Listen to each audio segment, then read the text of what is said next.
everyone. In this class, we'll be discussing attacks using social engineering. So, what is social engineering? It is a cybersecurity attack that relies on psychological manipulation of human behavior to disclose sensitive data, share the credentials, grant access to a personal device, or otherwise compromise the digital security. అంటే ఏంటి ఇక్కడ humans ని manipulate చేస్తారనమాట. So they may create some urgency or they may create fear and they may also blackmail us. Okay, ఇప్పుడు మనం previous గా discuss చేసుకున్న attacks లో ఏంటి, వాళ్ళు ఎక్స్ప్లాయిట్ చేసి మన డేటాని తీసుకుంటారు. ఇక్కడ సింపుల్ గా మనల్ని మ్యానిపులేట్ చేసి మనతో డేటా మన డేటాని వాళ్ళకి ఇచ్చేలా చేసినప్పుడు there is no need of any exploiting and all కదా. So social engineering is very common and అది దేని వల్ల అవుతుందంటే మన హ్యూమన్స్ యొక్క ల్యాక్ ఆఫ్ అవేర్నెస్ వల్ల ఈ సోషల్ ఇంజనీరింగ్ అటాక్స్ అనేవి అవుతున్నాయి. ఓకే, సో మనకి ఇందులో చాలా టైప్స్ ఉంటాయి. First one is phishing. It is most common అనమాట. So this attack involves malicious mails, messages or any websites design to unleash sensitive information for victims. Okay, so this is a general attack targeting a large number of people hoping someone will fall for it. అంటే ఇది ఒకరికో ఇద్దరికో పెట్టడం కాదు, random గా చాలా మందికి పెట్టేస్తారు. ఎవరైతే ఆ లింక్ క్లిక్ చేస్తారో దోస్ విల్ బి ఎఫెక్టెడ్ అనమాట. సో ఒక ఎగ్జాంపుల్ తీసుకుందాం. ఇక్కడ you may get some email from PayPal with a subject line your account has been suspended. So ఇక్కడ ఏంటి, మన అకౌంట్ సస్పెండ్ అయిందని చెప్పగానే విల్ ఫీల్ టెన్స్డ్ కదా. సో మనం ఏం చేస్తాము, ఓకే ఈమెయిల్ మంచిగానే ఉంది, పేపాల్ లోగో ఉంది, అన్ని ప్రొఫెషనల్ గా ఉంది, ఫార్మేటింగ్ అది అని అనుకుని అది లెజిటిమేట్ ఈమెయిల్ అనుకుంటాం మనం. So it says that dear customer, we detected some unusual activity on your account. So to reactivate it please click the link below అని చెప్పి కింద ఒక లింక్ ఇస్తారు. సో మనం ఎప్పుడైతే ఆ లింక్ ని క్లిక్ చేస్తామో it takes us to a website. అదేంటంటే సేమ్ పేపాల్ ఆఫిషియల్ వెబ్సైట్ లాగే ఉంటది అనమాట. సో మనం ఇది ఒక లెజిటిమేట్ వెబ్సైట్ అనుకుని మన యూజర్ నేమ్, పాస్వర్డ్ ఎంటర్ చేస్తాం. So that the hacker will steal this information and they will access our real account. Okay, so ఇలాగా మన క్రెడెన్షియల్స్ అనేది మనమే వాళ్ళకి ఇచ్చేస్తున్నాం అనమాట. Okay, so these phishing attacks are broad and not personalized. అంటే ఒకరిని ఇద్దరిని టార్గెట్ చేసినైతే కాదు, ఎంతమంది వీలవుతే అంతమందిని ఎఫెక్ట్ అయ్యేలా చేస్తాయి అనమాట. Okay, so next one is spear phishing. It is similar to phishing. Here cyber attackers will conduct deep research on the individuals or organizations to come up with messages that are highly personalized in a way that they would raise their chances of success. అంటే ఏంటి, బాగా personalised గా పెడతారనమాట ఆ messages కానీ ఆ emails కానీ. So అదేంటి, వాళ్ళ సక్సెస్ అనేది ఎక్కువ ఉంటది అనమాట దీనివల్ల. సో ఇవి ఏంటంటే mostly these are targeted. Okay, అంటే ఇప్పుడు ఫిషింగ్ లో ర్యాండమ్ గా పెడతాడు. సో ఈ స్పియర్ ఫిషింగ్ లో ఏంటంటే ఆ విక్టిమ్ యొక్క డీటెయిల్స్ కూడా మెన్షన్ చేస్తాడు అనమాట అందులో. సో మనం ఏమనుకో మన డీటెయిల్స్ మనకు తెలుసు కాబట్టి ఓకే ఇది స్పెసిఫిక్ గా ఆర్గనైజేషన్ నుంచే వస్తుంది కన్ఫర్మ్ గా అనేసి ఇంకా మనల్ని ఈజీగా నమ్మేలా చేస్తారనమాట స్పియర్ ఫిషింగ్ లో. సో ఒక ఎగ్జాంపుల్ చూద్దాము. సో సాయి అనే వ్యక్తి, he works in an IT department of a company. So he gets a mail from someone pretending to be their manager. అంటే మేనేజర్ నుంచి వచ్చినట్టు ఒక మెయిల్ వచ్చింది. Hi Sai, we're upgrading our systems and I noticed a problem with your credentials, so verify చేసుకోండి అని ఒక mail వచ్చింది. ఆ ఈమెయిల్లో ఏంటి, తన నేమ్ ఉంది, ఇంకా తన ఐటీ డిపార్ట్మెంట్ అని మెన్షన్ చేసి ఉంది. సో అదేంటి, ఇట్ లుక్స్ మోర్ లెజిటిమేట్ కదా. సో ఆ లింక్ క్లిక్ చేయగానే it redirects to some fake company login page అనమాట. ఓకే, సో ఇప్పుడు సాయి తన క్రెడెన్షియల్స్ ఎంటర్ చేశాడు అనుకోండి, the attacker will get access to that systems. Okay, so ఇది స్పియర్ ఫిషింగ్ అనమాట.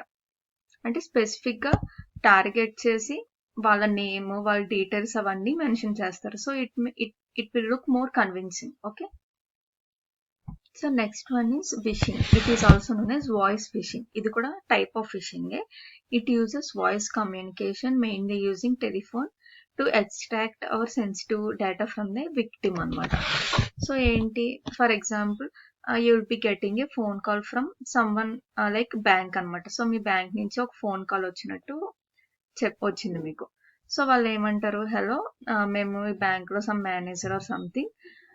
మేము మీ అకౌంట్‌లో సస్పీషియస్ ట్రాన్సాక్షన్స్ అయితే నోటీస్ చేశాము.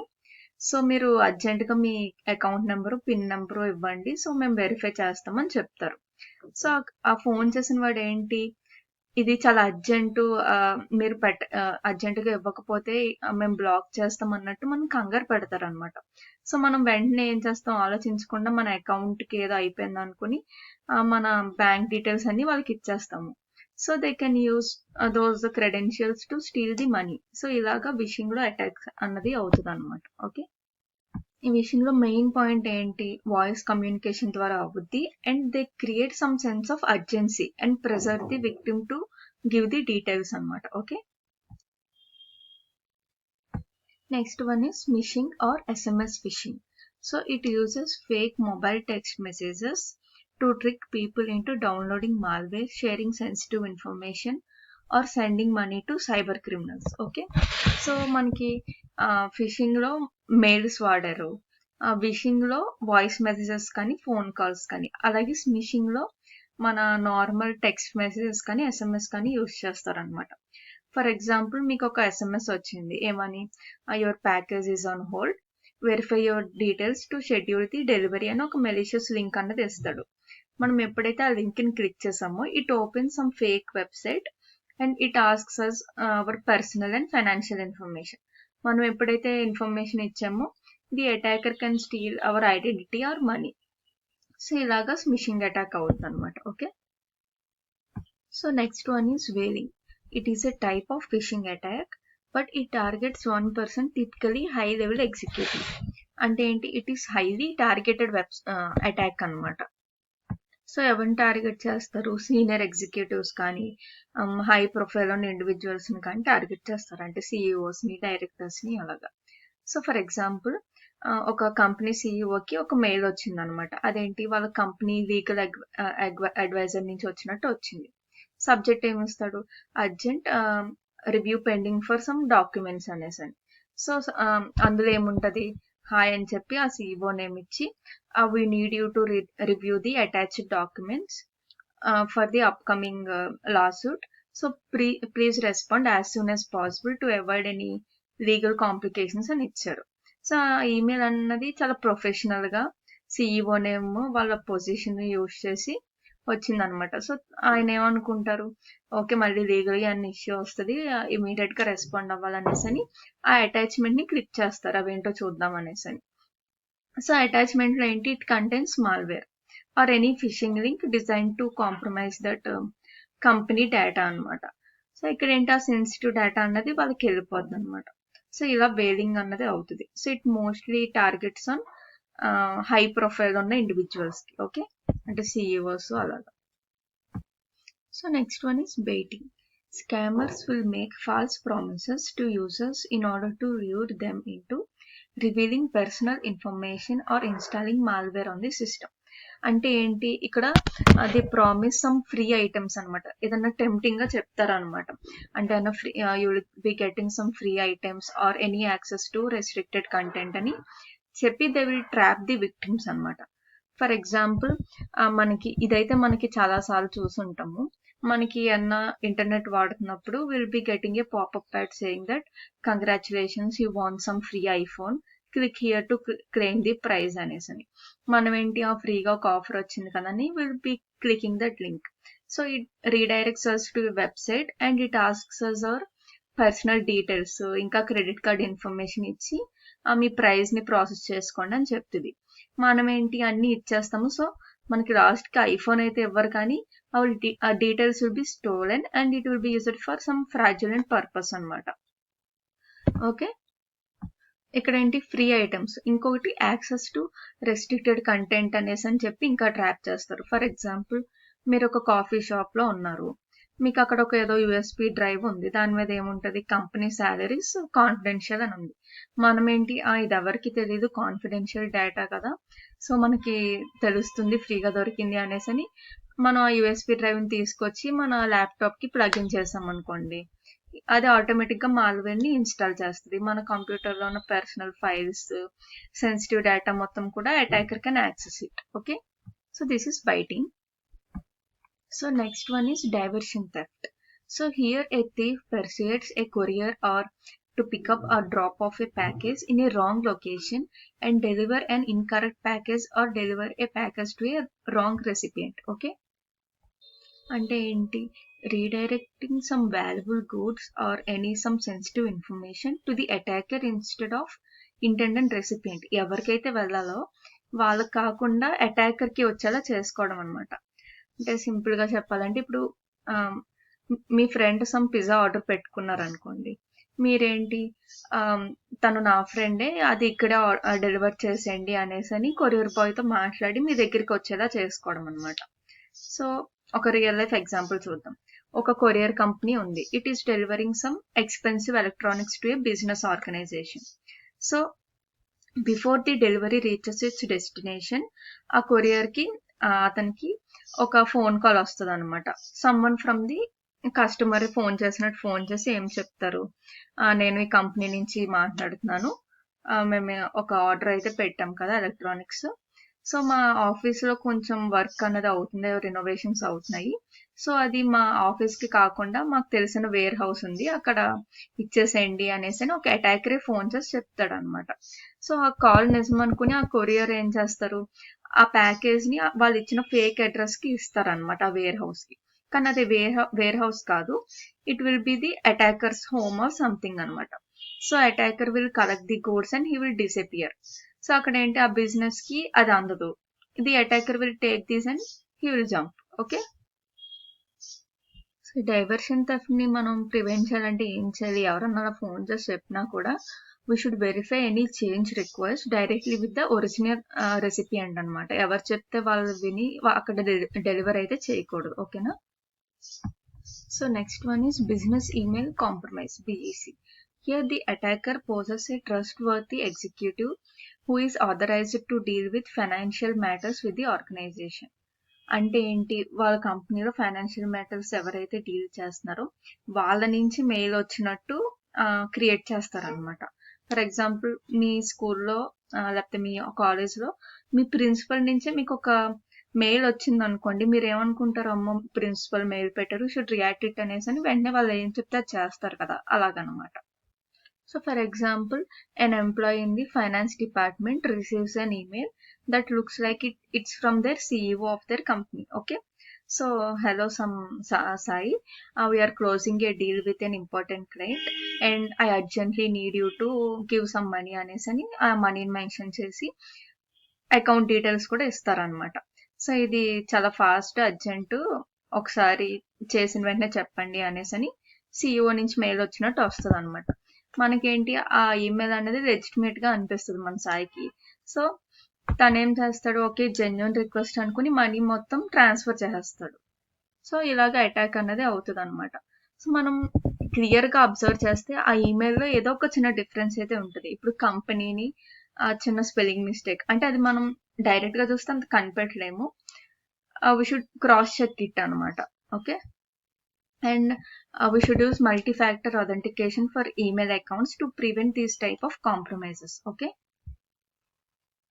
and mail CEO నుంచి వచ్చింది కదా అని వేసేయకుండా వన్స్ ఒకసారి కాంటాక్ట్ చేసి, అదే అఫీషియల్ కాంటాక్ట్ డీటెయిల్స్ ఉంటాయి కదా ఆఫీస్లో, వాళ్ళకి కాంటాక్ట్ చేసి మీరు ఇలా ఫైనాన్షియల్గా రిక్వెస్ట్ చేసినట్టు మెయిల్ వచ్చింది, is it right are not అనేసి ఒకసారి వెరిఫై చేసుకుని అప్పుడు చేయాలన్నమాట పేమెంట్ అనేది. Okay, so next one is quid pro quo. Here the attacker requests the sensitive information from the victim in exchange for a desirable service or any gift అనమాట. So మీరు మాకు ఇది ఇస్తే మేము మీకు ఇన్ రిటర్న్ ఏదన్నా ఇస్తాము అన్నట్టు they will attract us. So ఒక ఎగ్జాంపుల్ తీసుకుందాం. So a student receives a phone call from someone pretending to be their from వాళ్ళ కాలేజ్ IT డిపార్ట్మెంట్ నుంచి ఒక ఫోన్ కాల్ వచ్చింది ఒక స్టూడెంట్కి. So hello, this is Sarah from IT department help desk, and మీ college అకౌంట్కి కొన్ని updates అయితే చేసాము, కొన్ని ఎర్రర్స్ అయితే వచ్చాయి. సో మీరు మీ స్టూడెంట్ ఈమెయిల్ యొక్క లాగిన్ క్రెడెన్షియల్స్ ఇస్తే ఆ ఇష్యూస్ని నేను ఫిక్స్ చేసి అండ్ మీకు ఎక్స్ట్రా స్టోరేజ్ స్పేస్ కూడా ఇస్తాను అని చెప్పింది ఆమె. సో స్టూడెంట్ ఏమనుకుంటారు, ఓకే మనకి ఎక్స్ట్రా స్టోరేజ్ వస్తుంది అండ్ మన అకౌంట్ కూడా ఫిక్స్ చేస్తున్నారు కాబట్టి సో ఇట్ ఈస్ యూస్ఫుల్ అనేసి మనం లాగిన్ ఇన్ఫర్మేషన్ ఇస్తాము. So the attacker will use those credentials to access our students' personal information or any data stored in the system అన్నమాట. So ఇలా క్విట్ ప్రోకో అటాక్ అన్నది అవుతుంది అనమాట. So next social engineering attack is pretexting. So pretexting uses a fake scenario to deceive someone. It involves composing plausible scenarios or pretexts that are likely to convince victims to share the valuable and sensitive data. Okay, ఇక్కడ ఏంటంటే వాళ్ళు ఒక scenario అన్నది create చేస్తారనమాట. For example, మీకు attacker can call an employee and pretending from some HR department నుంచి call చేస్తున్నాము, మేము ఇలాగా యాన్యువల్ ఆడిటింగ్ కోసం రికార్డ్స్ని అప్డేట్ చేస్తున్నాము, మీ పర్సనల్ డీటెయిల్స్ కావాలి ఆడిటింగ్కి, సో మీ full name, date of birth, address and మిగతా డీటెయిల్స్ అన్ని ఇవ్వండి అని అడుగుతారు.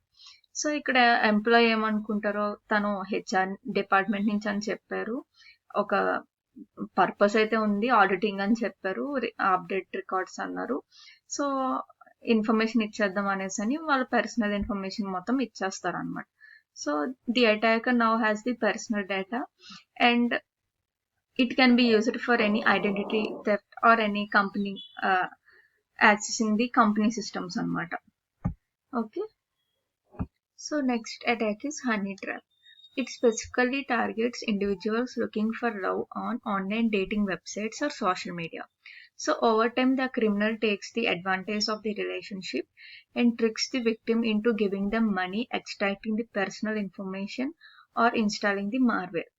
Okay, సో ఫర్ ఎగ్జాంపుల్, ఒక కంపెనీలో ఎంప్లాయీకి ఒక సోషల్ మీడియాలో ఒక ఫ్రెండ్ రిక్వెస్ట్ వచ్చింది. So it appears to be ఆ ఫేక్ ప్రొఫైల్ అని మనకు తెలియదు, it looks like a legitimate profile. So అలా కొంచెం మాట్లాడాక, ఫ్లడ్ చేసుకున్నాక, ఒక పర్సనల్ కనెక్షన్ అన్నది బిల్డ్ అయ్యాక the attacker will start asking more personal details such as company systems యొక్క డీటెయిల్స్ కానీ, any confidential documents related to their company అని కానీ అవన్నీ అడుగుతారు. They may also ask some financial help అనేసి అని. సో అలా ఆ ఎంప్లాయీ ఏమో వాళ్ళని నమ్మేసి they will be giving whatever they are asked for. So అలాగా it begins by sharing the sensitive work related information and it may lead to financial frauds also. Okay, so tailgating or piggybacking. So tailgating is nothing but the unauthorized person follows closely behind an authorized person to gain entrance without any proper credentials. So piggybacking is similar to tailgating, but here the authorized user knowingly grants access to the unauthorized person. So for example, మనకి batch systems అన్నవి ఉంటాయి కదా, office premises enter అయ్యే ముందు batch system ఉంటుంది, మనం ఏంటి swipe చేసి అప్పుడు ఎంటర్ అవ్వాలి. సో ఈ అటాకర్ అన్నవాడు ఏం చేస్తారు, ఎవరైనా ఆథరైజ్డ్ పర్సన్ స్వైప్ చేశాక తను ఏమంటాడంటే, అయ్యో నేను ఈరోజు నా బ్యాచ్ మర్చిపోయాను, స్కాన్ చేయడం అవ్వదు, మీరు ఒకసారి నాకు యాక్సెస్ ఇస్తారా అని చెప్పేసి వాళ్ళతో వెళ్ళిపోతారు అనమాట. సో ఇక్కడ ఏంటి, the authorised person will have no clue that he is an attacker కదా, so annoyingly he grants the access. Okay, so the attacker can get access into the facility, he can roam wherever he can want and he can get access to the unauthorized activities. Okay, so ఇంకొక example ఏంటంటే, so ఎక్కువ crowd ఉందనుకోండి ఒకేసారి, security checks లేకుండా క్రౌడ్తో పాటు తెలియకుండా వెళ్ళిపోవడం అనమాట. So it also comes under tailgating. Okay, so next type of attack is dumpster diving. So here the attacker will search the trash or dustbin for useful information. So the attackers may get credit card receipts, bills, printed emails, or any passwords, phone numbers, names, or any expense reports అన్నమాట. అంటే ఏంటి, మనం ఎంత సింపుల్గా మనం ఒక credit card receipt ఉంది, అది ఓకే మనం చూసాము అని డైరెక్ట్గా డస్ట్బిన్లో పాడేస్తే, if someone attacker will search for it, వాళ్ళకి వచ్చేస్తుంది కదా యాక్సెస్ అన్నది. సో ఏం చేయాలంటే, we should shred those documents and then throw into the dustbin అనమాట. సో వాళ్ళకి ఇలాగ డీటెయిల్స్ రావడం వల్ల ఏం చేస్తారు, they use it to commit any identity theft or they make unauthorised purchases or they may launch any phishing attack. Okay, ఎందుకంటే ఆ emails వస్తే ఫిషింగ్ అటాక్ చేయొచ్చు, ఆ క్రెడిట్ కార్డ్ రిసిప్ట్స్ బిల్స్ వస్తే they can purchase something unauthorized. Okay, so shorter surfing. Here the attacker can physically view the device's keys and the password typing keypad to obtain the personal information. అంటే ఇక్కడ ఏం జరుగుతుంది, ఎవరన్నా metro like ఎక్కువ metro trains లో అవుతుంది అనమాట. ఏంటి, అందరూ ఒకే చోట ఉంటారు ఆ మెట్రోలో. సో ఎవరన్నా కానీ ఫోన్లో ఏమన్నా పాస్వర్డ్ కానీ టైప్ చేసుకుంటే ఆ వెనకాల వాళ్ళు పర్మిషన్ లేకుండా చూస్తారనమాట. So they can misuse that information, right? So అయినా క్రౌడెడ్ ప్లేసెస్కి వెళ్ళినప్పుడు should make sure that our keypad is hided or opening up passwords, pins అనేవి టైప్ చేయకుండా చూసుకోండి. Okay, these are the types of social engineering attacks. I hope you understand.